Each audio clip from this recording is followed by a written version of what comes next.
What's going on, guys? It is your boy Cash, and it's time for part 2 of Reingar's chaotic full moon festival. Let's go into the next week, but before we do that, let's do one free summon, you know, just for the people, and then we're gonna do a little moonlight summon. It's for you guys. Oh my. Hey man, it's not my fault. It's, oh, I thought it was the super lag. You know, we'll save the super lag for that moonlight scroll, right? Nice. Memory imprint. Open it up and enjoy my overwhelming disappointment. All right, let's go into her little movie. I know she has a little movie now, which is pretty cool, off the YouTube page. Let's watch that. It's about 1 minute and 50 seconds long. All right, so let's check out. This is the Epic 7 Reingar's Chaotic Full Moon Festival YUNA special animation. Let's see it. Let's see what.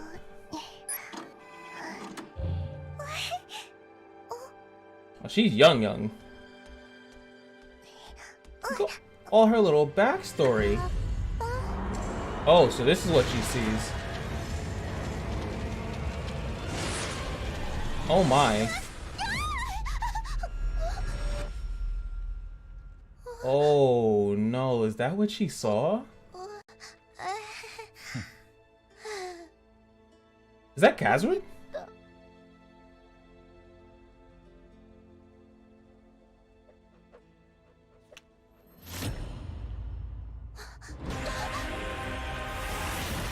What the hell?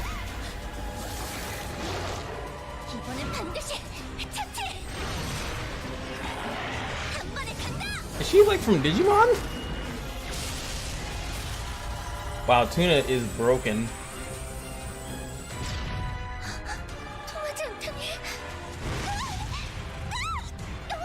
Oh, so this is why Kazrin steps in.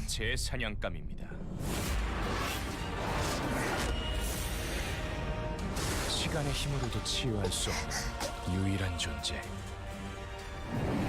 그것은 나의 기승자라는 증거.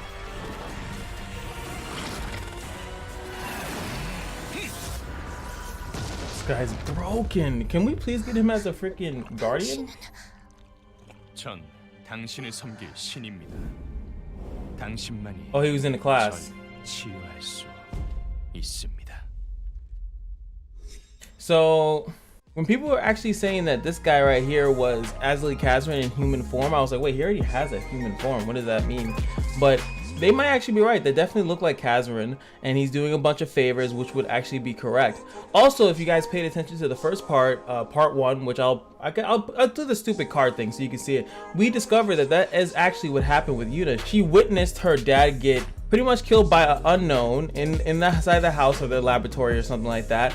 And then she tried to talk to a bunch of people. They did not believe her. And then she was saved by Kazrin. That's all she kind of says. But now you see inside the video how she is exactly saved. And it's actually pretty epic. She's fighting them because they, I guess, look like they invade her world again. And that's when Kazrin saves her and realizes that she must be the heir for him because she is not affected by his time magic.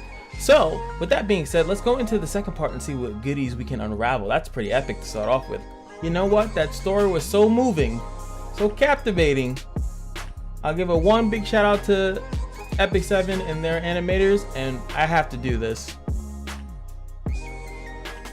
I have to. She deserves it, man. That was a clean animation. That was a clean. All right, let's finally get into the story. Looks like we're starting off right when the full moon festival begins, so that's pretty good.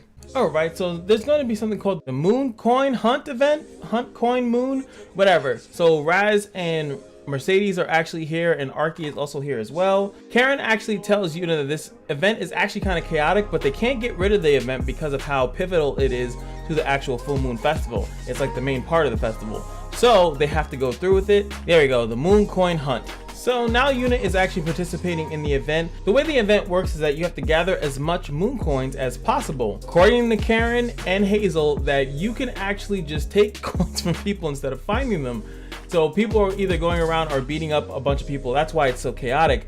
And we just beat Azeli, I think that's how her name is said, and Rickarus, because Yuna literally has a robot in the sky shooting them.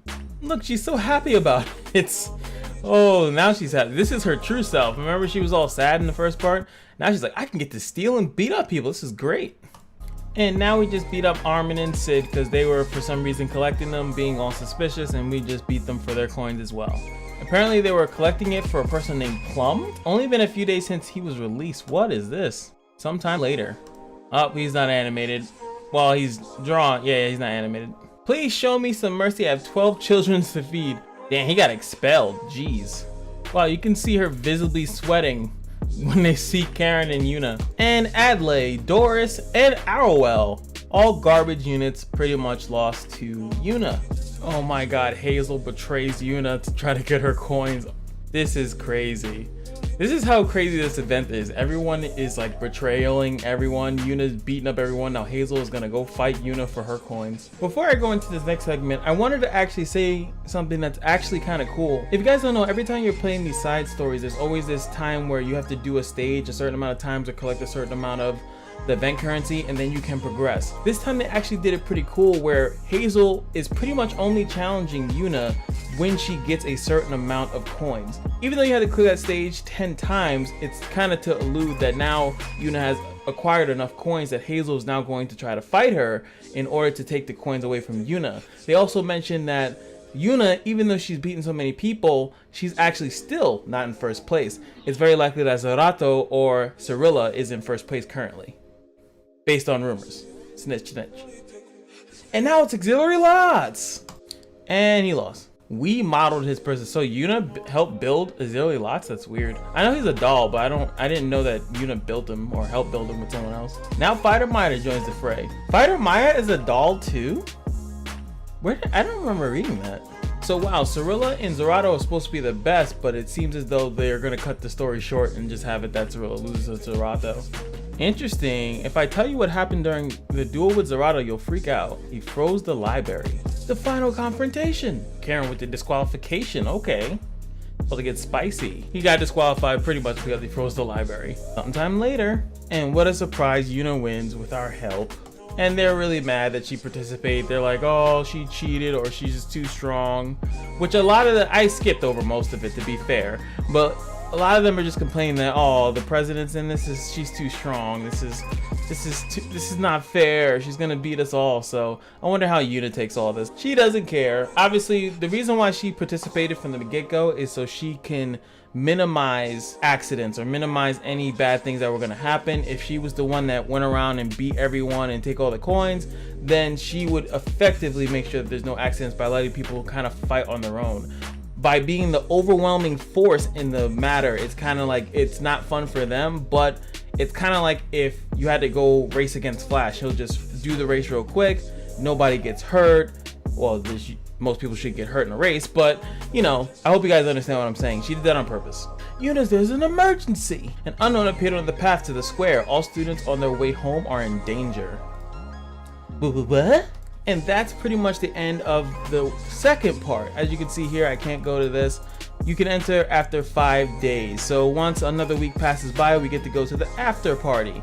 And once I do this 20 stage, the Trader's Tower will unlock, which I don't know what that is, but I'll go over it in the next video just so you guys are aware of what it is. If it's something important, if it's something stupid, then I'm gonna leave it as something stupid. But I hope you guys enjoyed this. Let's recap. So for the second part, there seems to be a moon coin hunt that is part of the full moon festival. Yuna hears about this. She's not aware that this thing is going on. She doesn't even know it's the main event at the festival. Apparently she's concerned that people might hurt themselves while participating, so she enters in the contest herself to see if she could pretty much minimize the probability of anyone getting hurt. She goes around and slaughters pretty much everyone, which I'm assuming she slaughters them. She's that good that she doesn't hurt them while she's fighting them. I have no idea how that works, but anyway, she does it because it's Yuna. And yeah, then an unknown breaks out somewhere. That's pretty much this episode. It's very light. This one is super filler. It had the smell of a filler, but I was hoping at least we'd see Tenebria or something, or maybe someone would be affected by her magic in this one. But even Zerato was not affected by her magic. He was just beating people and hiring people. Like, I don't know, everyone, it was very underwhelming.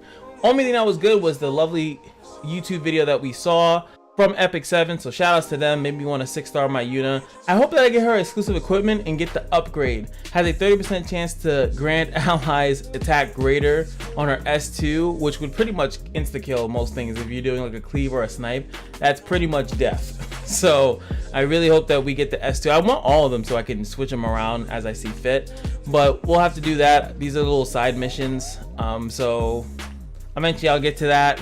Hope you guys enjoyed the video for what it's worth. Like I said, not as good, but hopefully the ending of this event will be great. We'll get some insight to maybe more about YUNA. I'm hype. Eventually I will do a guide on her because I just really have an interest in her as the moment, as most people probably do right now because of all the story. I'll put out a guide. Hopefully we get something a little funny in the intro. And with that being said, there's only one more thing to tell you guys, is that every day at the Kashino is your lucky day, and I'll see you guys in the next video. Peace.